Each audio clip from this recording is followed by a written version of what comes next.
Olá, tudo bem? Eu sou o Cláudio da VIP Lavre. É com muita alegria e satisfação que nós criamos mais esse meio de comunicação, esse canal de informação com vocês que são nossos clientes, nossos parceiros e admiradores do nosso trabalho, né? Então, desde já eu peço que vocês possam compartilhar, possam curtir, comentar também, dizer dúvidas, sugestões, para que nós possamos trazer um conteúdo cada vez melhor e mais agregador para cada um de vocês. Comigo aqui hoje está o Dr. Antônio Penido, que já é um parceiro nosso, muitos já conhecem, e nós vamos trocar algumas informações, tirar algumas dúvidas para que nós possamos realmente trazer um conteúdo muito qualificado para todos nós. Eu ia pedir também para que o Dr. Antônio pudesse se apresentar, falar um pouco de quem é ele, para que nós pudéssemos trazer essa realidade, né, que muitos desconhecem, outros conhecem, mas que aqui nós vamos esclarecer algumas dúvidas dos nossos clientes. Olá pessoal, tudo bem? Meu nome é Antônio Penido, eu sou coordenador do Centro de Alergia e Imunologia do Centro de Imunizações do Hospital Felício Roxo, e é com enorme prazer que eu recebo aqui hoje no hospital o Cláudio, que é o nosso parceiro. Tá? Estou totalmente disponível a perguntas, dúvidas, vamos lá. Então, doutor Antônio, a gente trabalha muito na casa dos nossos clientes, né? Nosso serviço da VIP Lavre, nós temos como missão trazer saúde e bem-estar para os nossos clientes. Claro que sempre alinhados, nunca trazer só o bem-estar descuidando da saúde, também nunca trazer só a saúde, mas também descuidando do bem-estar. A gente acredita que está tudo interligado, né? E a dúvida mais frequente que eu escuto na casa dos clientes, eu queria que o senhor pudesse esclarecer para a gente qual a diferença entre sinusite e rinite? É tudo a mesma coisa? É diferente? O tratamento é diferente? As causas são iguais ou são diferentes? Excelente pergunta, Cláudio. Essa é uma dúvida muito comum. Inclusive no consultório, a grande maioria dos pacientes acha que tem uma doença, acha que tem a outra e às vezes pode ter as duas juntas. Então vamos lá. Rinite, quando a gente fala it na medicina, quer dizer inflamação, tá? Então rinite vem de rino, que é o nariz, it, inflamação. Então, ou seja, é inflamação do nariz. E normalmente, na grande maioria das vezes, essa rinite ela pode ser alérgica. Porque existe, por exemplo, uma rinite infecciosa. Se você pega um resfriado ou uma gripe mais forte, o nariz começa a ficar entupido, escorrendo, e isso muitas vezes é causado por uma infecção por um vírus. Então seria uma rinite infecciosa. Agora, os sintomas que todo mundo confunde normalmente com sinusite, com resfriado, na grande maioria das vezes é a rinite alérgica. Quando que eu tenho uma rinite alérgica? Quando eu não tenho dor de cabeça, não tenho mal-estar, não tenho dor de garganta, mas o meu nariz fica entupido, escorrendo, coçando, espirrando, e às vezes a gente pode ter também a conjuntivite alérgica associada, que é onde o paciente coça muito os olhos. Essa é a rinite. E na grande maioria das vezes a causa da rinite é a poeira doméstica. E o que tem dentro dessa poeira doméstica? Componentes como ácaros, pelo de cachorro, de gato, às vezes resto de barata, pólens, fungos. São todos esses componentes que estão presentes na poeira doméstica e que causam essa inflamação do nariz, que é a rinite alérgica. Então isso para mim foi uma novidade. Quer dizer que sintomas nos olhos pode ser caracterizado como rinite também? Na verdade chama conjuntivite alérgica. Conjuntivite alérgica. Isso. Aí quando tem os dois, a gente dá o nome de rinoconjuntivite alérgica. Ah, isso é realmente uma grande novidade. Porque muitos pacientes têm os dois. Tem a rinite, tem a conjuntivite. Às vezes ou só tem um ou só tem outro, mas a grande maioria tem os dois. Ah, entendi. Agora, quando a gente fala de sinusite, sinus são os buracos aqui do rosto, que nós temos principalmente o seio maxilar, o seio frontal, tem o esfenoidal e o etmoidal, que são buracos do rosto, que na grande maioria das vezes, eles são causados, a inflamação é por causa de uma infecção. Ou seja, entrou um vírus ou entrou uma bactéria no nariz, a pessoa muitas vezes tem um resfriado, uma gripe, e até então é uma sinusite causada por vírus, sinusite viral. E isso, com o tempo, depois de 10 dias principalmente, pode virar uma sinusite bacteriana, que é aquela clássica, onde a pessoa tem dor nos seios da face, aqui no rosto na frente, nariz muito entupido, uma secreção amarela esverdeada, às vezes pode ter febre e mal-estar. Essa é a sinusite clássica. Mas muitas vezes uma sinusite pode manifestar como tosse também. Tá? Então, sinusite é a inflamação dos seios da face, seja ela por vírus ou por bactéria, diferente da rinite, que na grande maioria das vezes, quando é alérgica, é causada por alérgenos do ambiente. Então, doutor, eu comecei a entender a diferença de rinite para sinusite, para conjuntivite alérgica, né? E quais são os meios assim mais eficazes que a gente pode começar em casa mesmo? Assim, eu já escutei falar sobre a questão do controle ambiental. O que é esse controle ambiental? É só a empresa que pode fazer? É algo que eu posso fazer em casa? Queria que o senhor me explicasse um pouco sobre essa questão do controle ambiental, que eu já vi alguns médicos falando, mas na prática eu não sei como é. Se o senhor pudesse nos esclarecer. Ô Cláudio, quando a gente fala de tratamento de rinite, que é quando tem um componente alérgico envolvido, são 3 pilares de tratamento: controle ambiental, tratamento medicamentoso e imunoterapia. Em relação ao controle ambiental, na grande maioria das vezes, só com controle ambiental, a gente já consegue resolver grande maioria dos sintomas do paciente. E o que é isso? São medidas que a gente faz dentro de casa para diminuir o contato com esses alérgenos que eu citei. Então, por exemplo, tem um controle que a pessoa pode fazer em casa por si só e tem o controle profissional, que é o que a VIP-Lave faz. Então, assim, é claro, dificilmente uma pessoa em casa sozinha, ela vai conseguir chegar ao nível profissional. Então, por isso que a gente tem, igual, por exemplo, a VIP-Lave, são empresas em que fazem todo esse tratamento em relação às medidas do ambiente. Então, por exemplo, o que uma pessoa pode fazer? Ter carpete em casa e tapete, aqueles tapetes na sala, aquilo ali é ninho de ácaro. Aquilo ali é um veneno. Para quem tem rinite e asma, é péssimo ter aquilo ali. O ideal é não ter. Ou se eu manter a limpeza, dá para manter os dois? O ideal é não ter. O carpete realmente não, porque acumula com muita frequência. Ao invés, por exemplo, de varrer a casa, passa um pano úmido direto, entendeu? Então, são algumas medidas que a gente orienta o paciente para não entrar em contato diretamente com esse ácaro. Agora, quando é um profissional é outro nível. Igual, por exemplo, a VIP-Lave tem todo um maquinário específico para, de uma forma muito eficaz, tentar aspirar, por exemplo, um ácaro que está lá no fundo do carpete, que seja. Do carpete já tirou, né? Não conta. Mas do sofá, da cama, do colchão, entendeu?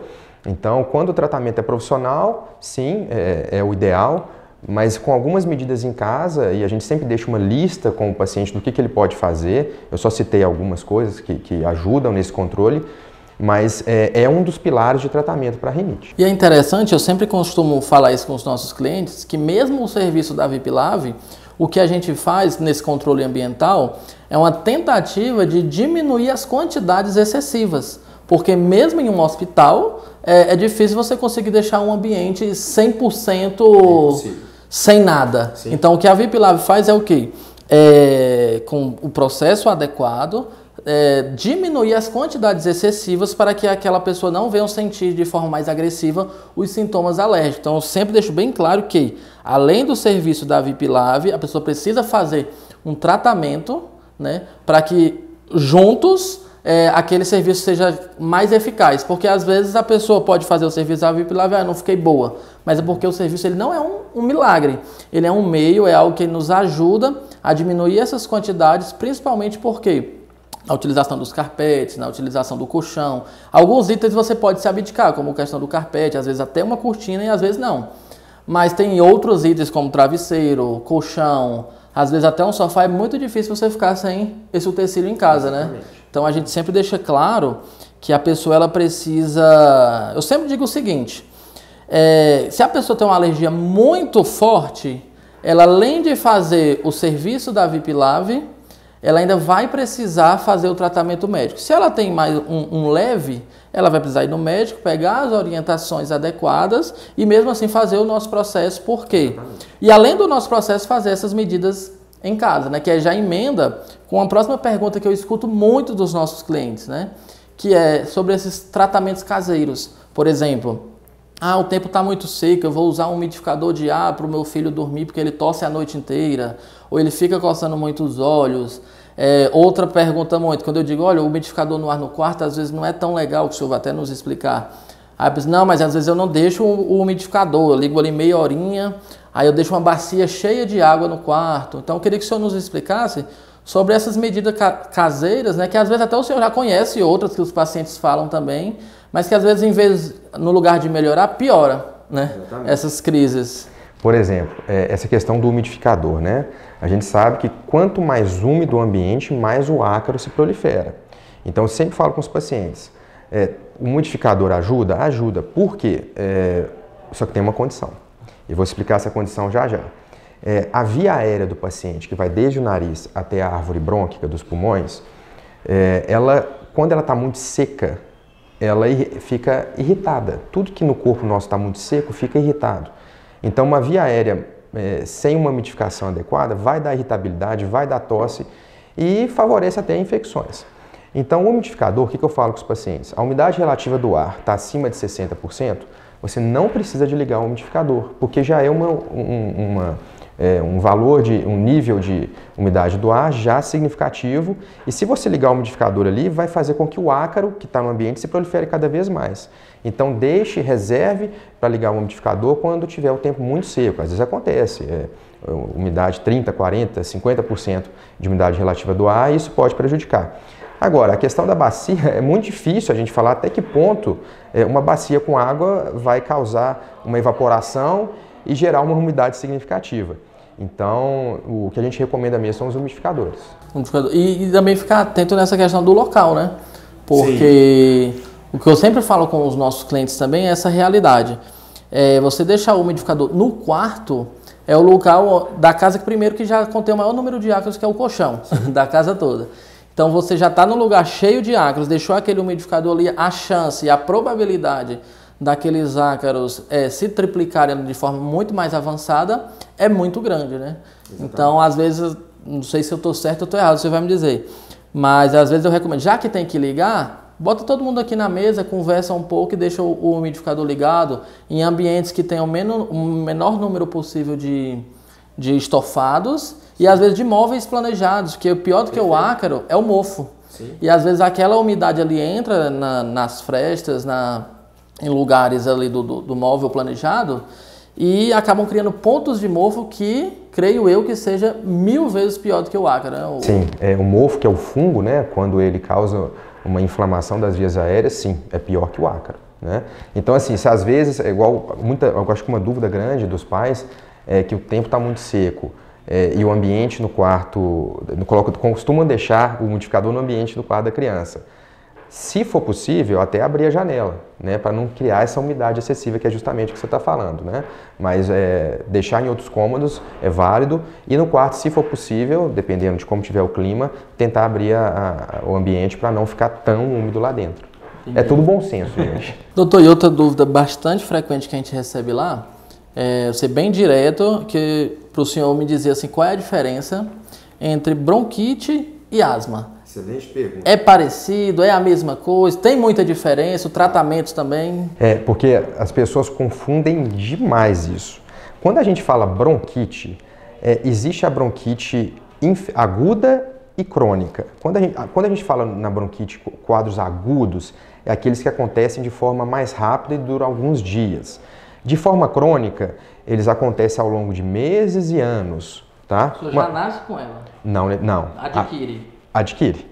E aí, beleza. O que é a bronquite aguda? Normalmente a bronquite, quando a gente fala bronquite, igual eu falei, o it é inflamação dos brônquios, brônquio, it, bronquite. A bronquite aguda, ela é causada principalmente por infecção. Então a pessoa pegou um vírus ou alguma bactéria e teve uma inflamação brônquica. Esses sintomas podem ser parecidos com asma, onde a criança tem o peito chiando, falta de ar, mas normalmente ela tem, além disso, sintomas de febre, mal-estar, sintomas gripais associados, tá? Então a bronquite, que é a inflamação dos brônquios, ela é causada por vírus, a bronquite aguda. Agora a bronquite crônica, normalmente é causada pelo cigarro, é o famoso DPOC, o enfisema que as pessoas falam, tá? Que não tem nada a ver com a infecção, entendeu? A bronquite crônica. Entendi. Beleza? E só mais uma dúvida dentro disso. É mais comum em crianças? A bronquite aguda. Em criança, perfeito. A grande maioria das crianças vai ter episódios de bronquite. Agora, a asma, ela tem uma inflamação dos brônquios, ela tem uma bronquite associada, mas a causa não é infecção. Entendi. Na asma, a causa é alérgica. São aqueles componentes da poeira, mais uma predisposição genética, e esses componentes da poeira eu quero dizer como componente do ambiente, e essa predisposição genética, às vezes o pai tem, a mãe tem, que causam sintomas de asma, tá? Então a asma não é causada por infecção. Entendi. A bronquite, sim. a bronquite aguda normalmente. Então, quando você fala desses componentes do ambiente, não quer dizer simplesmente a poeira, mas, por exemplo, a pessoa, por algum motivo, mora perto e tudo, ela respira muito forte, questão de tintas, produtos químicos em geral. Sim. A dona de casa que usa muitos produtos químicos em casa, ela tem uma tendência maior a ter uma asma? Sim. Na verdade, a pessoa que tem asma, que já é uma inflamação dos brônquios, ou seja, é uma bronquite alérgica que não é por infecção, que essa é a bronquite infecciosa aguda que eu falei. Uhum. Quando ela se submete à exposição de produtos químicos, cheiros fortes, igual tem relatos de pacientes até que inalaram pimenta, por exemplo, e tiveram lesões graves, age como um fator irritante. Então o brônquio ele é um tubo, então por dentro desse tubo ele está sendo machucado pelos alérgenos do ambiente. Acrescenta-se a isso uma exposição a produto químico, a cheiro forte, vai irritar mais ainda esse brônquio. Ele vai e fecha, o que é a falta de ar. Entendi. Dentro praticamente desse mesmo assunto, mas é uma pergunta muito recorrente também. Na verdade, não é nem uma pergunta, é um medo que eu vejo dos nossos clientes, né? Quando a criança ela começa a ir para a escola, aumenta muito os sintomas gripais. Muitas pessoas falam que isso é normal, né? Já vi pediatra falar que uma criança que entra na escola ela vai até gripar em média 12 a 14 vezes no ano. Mesmo isso sendo normal, existem coisas que podem ser feitas para evitar, para diminuir, para que não se agrave, porque às vezes é uma gripe simples, que pode parecer normal, mas por ser normal não fazer nada pode agravar, imagino eu, né? Queria que o senhor comentasse um pouco sobre. Excelente pergunta também, Cláudio. É normal sim, a gente considera aí de 10 a 12, ou seja, basicamente em média, uma infecção por mês em uma criança é considerado normal. Mas uma infecção que eu quero dizer é uma gripe e um resfriado, ou uma infecção de garganta. Agora, a criança ter pneumonias ou sinusites uma vez por mês já não é normal, tá? Então, por exemplo, 2 sinusites a mais por ano, uma pneumonia por ano, mais de uma vez, não é normal. Agora, aquele resfriadozinho, onde a criança tem uma febre, um mal-estar, nariz entupido, escorrendo, um resfriadozinho de 2, 3 dias, até 5, isso pode acontecer uma vez por mês. Por quê? O sistema imunológico da criança está em formação. Então, uma criança que está com uma infecção, ela cura dessa infecção. Ela vai, o coleguinha está gripado. Aí o coleguinha está com outro tipo de vírus, passa para essa criança e vira um ciclo e os pais ficam loucos. Por quê? Praticamente vai ter a impressão que a criança nunca melhora. Só que pensa assim, ela já tem uma infecção por mês que dura uns 5 dias, por exemplo, o que é normal. Nesse meio do caminho, a criança às vezes tem uma rinite alérgica, que é a inflamação, igual eu citei, da mucosa nasal por alérgenos do ambiente. Fica parecendo que a criança está numa gripe eterna, mas não é. É porque em um determinado período de tempo ela tem uma infecção que é normal para a idade dela e nesse meio do caminho ela tem a rinite. Então quando a gente fala se tem tratamento para isso, se eu estou falando da rinite, tem. Acaba que para diminuir um pouco essas infecções, tem alguns medicamentos que a gente chama de lisados bacterianos, que são bactérias quebradinhas em que a criança ingere em alguns ciclos que podem ajudar a diminuir essas infecções. É mais um quadro de relação à imunidade por si só. Mas pais, por favor, não se desesperem. Tem infecção, uma gripe, um resfriado uma vez por mês, é normal. E banho de chuva? Gripa ou não? Não. Pode deixar banho de chuva. Essa é uma questão importante. Porque muita gente tem a impressão que o frio tem alguma coisa na baixa temperatura, igual colocar os pés no chão, quando está um piso mais frio, tomar banho de chuva que está frio. Isso não quer dizer que a pessoa vai ter uma infecção logo em seguida. O que acontece? Porque o frio ele não causa uma baixa imunidade por si só. A questão é que na época do inverno, por exemplo, onde está frio, as pessoas fecham as janelas do ambiente para se aquecer, nisso o ar circula menos. Então o vírus, que alguém tem algum tipo de vírus, está gripadinho, transfere para as pessoas e acaba coincidindo. Mas o frio por si só, ele não causa diretamente uma infecção, mas ele pode ser irritante. Na questão assim, uma pessoa entrar num frigorífico, por exemplo, que é uma pessoa que já tem asma, a asma não está controlada, a pessoa está ruim, ela entra no frigorífico, o frio pode irritar a mucosa brônquica, como eu falei, do produto químico, do cheiro forte. Entendi. Essa é a diferença. Nessa questão das irritações, né? Eu queria que o senhor falasse um pouco sobre a dermatite, né? Porque já não tem a ver com os brônquios, com a parte respiratória, mas acredito que seja um certo tipo de irritação também, que eu não sei se é devido aos componentes do ambiente, se já é uma fragilidade da própria pessoa. O que é a dermatite, na verdade? Quando a gente fala a palavra dermatite, então voltamos à etimologia da medicina. Derma quer dizer pele, ite, inflamação. Então, dermatite é inflamação da pele. Tem vários tipos de dermatite. Tem dermatite de contato, tem dermatite atópica. Então, a gente tem que diferenciar qual que nós estamos falando. Provavelmente, você está falando da dermatite atópica. E o que quer dizer atópico? A palavra atopia quer dizer aquela pessoa que já nasce com tendência a ter alergia.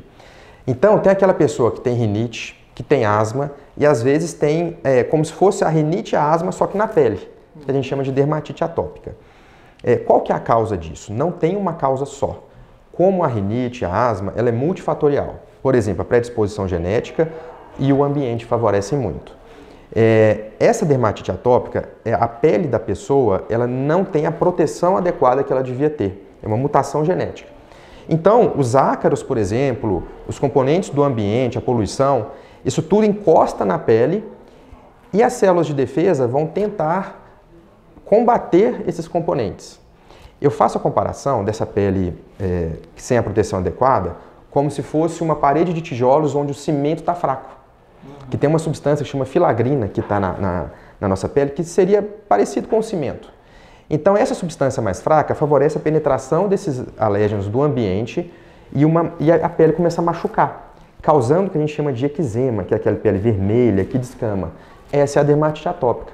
Normalmente ela se manifesta na infância, quando a criancinha, um lactente, um bebezinho, ela manifesta muito nas bochechinhas. A criança vai crescendo, começa a manifestar nas regiões de dobras, na dobra do braço, do pescoço e atrás do joelho.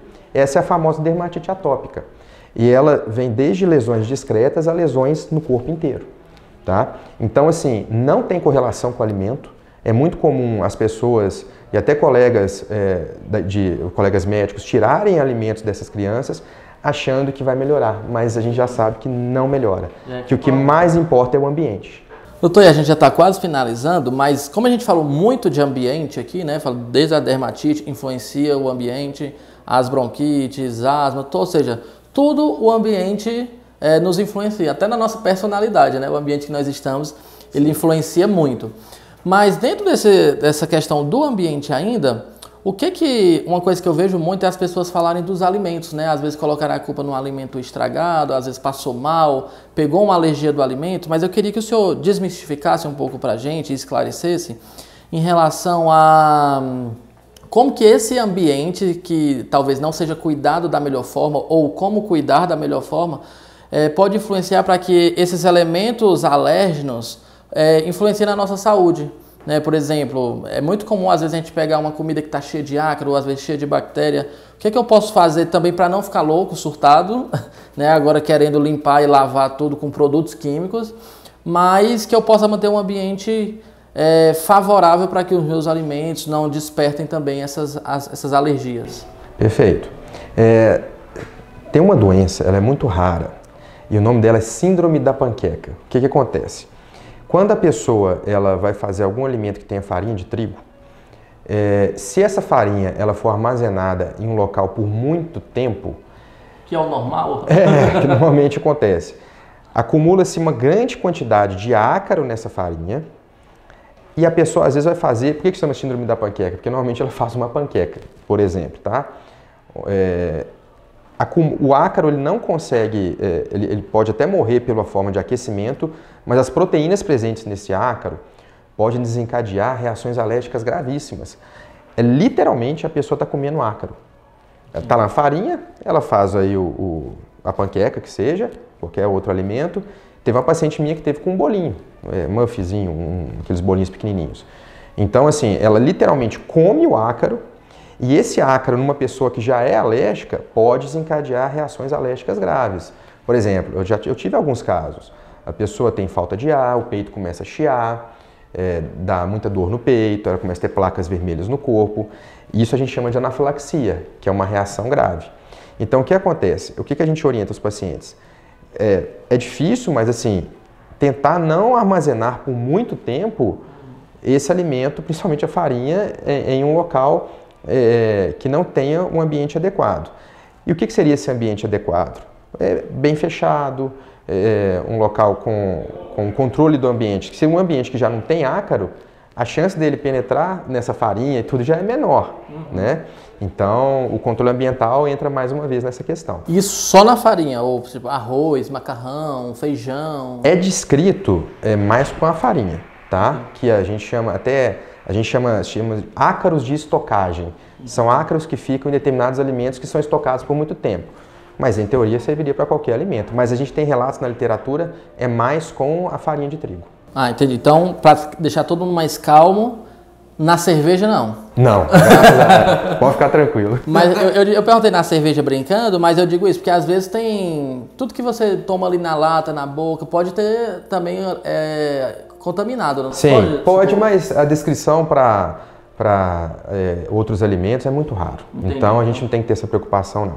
A questão é essa, o principal, gente, é a farinha estocada por um período de tempo muito longo. Então nós estamos chegando ao fim, doutor Antônio. Queríamos agradecer pela sua participação, pela sua parceria também, né, de sempre estar aqui contribuindo com a gente, com seu conhecimento e agregando cada vez mais, tanto no nosso serviço, mas também dos nossos clientes, né, que vão aprendendo, que vão começando a evitar chegar no seu consultório através de um cuidado maior com sua casa, através de um cuidado maior, assim, no seu ambiente mesmo, né?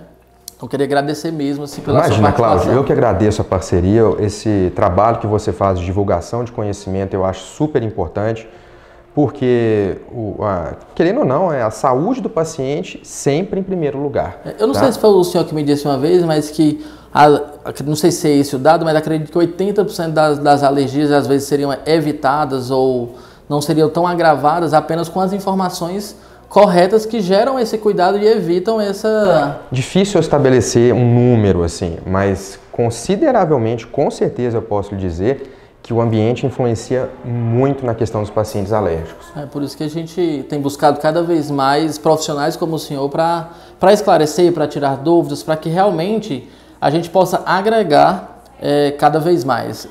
Perfeito, eu que agradeço. Obrigado. E a gente pede também que você possa, né, curtir, compartilhar, comentar e dar sugestões também de temas que a gente vai sempre cada vez mais buscar esses esclarecimentos com os profissionais adequados. Então, curte, compartilha e até a próxima. VIPLAV, a saúde da sua família é nossa prioridade.